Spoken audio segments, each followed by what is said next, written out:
Cats in the Cradle. I wouldn't call myself a huge Harry Chapin fan, but that song is one that has always struck me. Maybe it's because the best mentor I ever had was my dad. Throughout my career, he was there as an example, providing guidance and wisdom. I was fortunate enough to have a first-class seat to watch how my father handled his transition into retirement. Dad loved Florida, and so did my mom. They bought a condo on a golf course in West Palm Beach. Sure, escaping Ohio winters was a big factor, as my mom hated those. But it wasn't the only one. It was the social life that sold them. The golf course had a thriving membership. There was a beautiful clubhouse, boasting tons of activities, a good restaurant, and an even better bar. Upon joining, my parents were treated to an instant social life. This was huge, at least for my dad. My mom? The only thing she cared about was getting out of the cold. But Dad had a plan. He was smart and made up his mind to split his time between Ohio and Florida. Dad saw plenty of his friends and clients make the mistake of diving in and moving to a new place when they retired, only to regret it. He knew to test the waters before jumping in. For the first couple of years, he alternated weeks. He'd go to Florida, spend time with my mom and his friends in the sun for a week, and then fly back to Ohio. Then, he'd spend the next week taking care of his clients and sporting a good tan before heading down south again. I vividly remember when he put phase 2 of his plan into effect. It was February, on one of those bitter nights where the wind whips and wallops your breath. I was picking him up at the airport. After he got into the car and blew on his hands to warm them up, he said, "That's it. This is the sign I was waiting for." Now, my father was not a mystical man.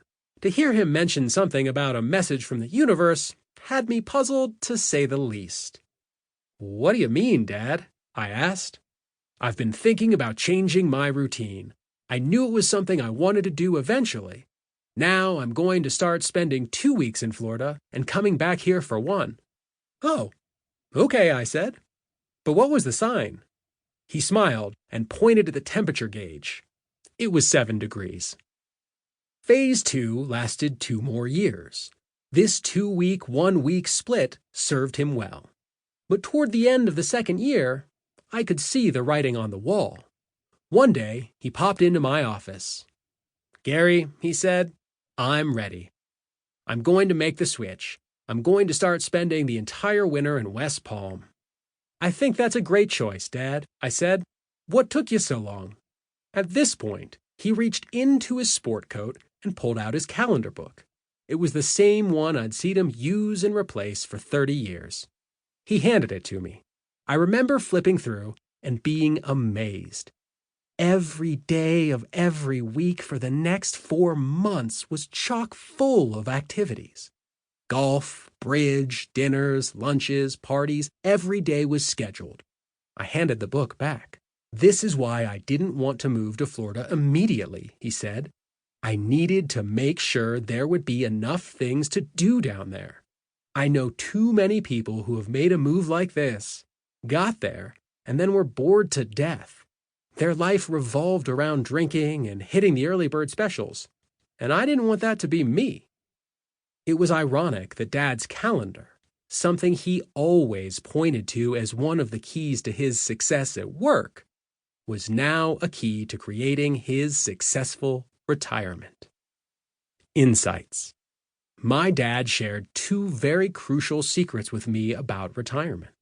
The first and most obvious was the need for a plan, which, if you haven't noticed by now, is what this whole book is about.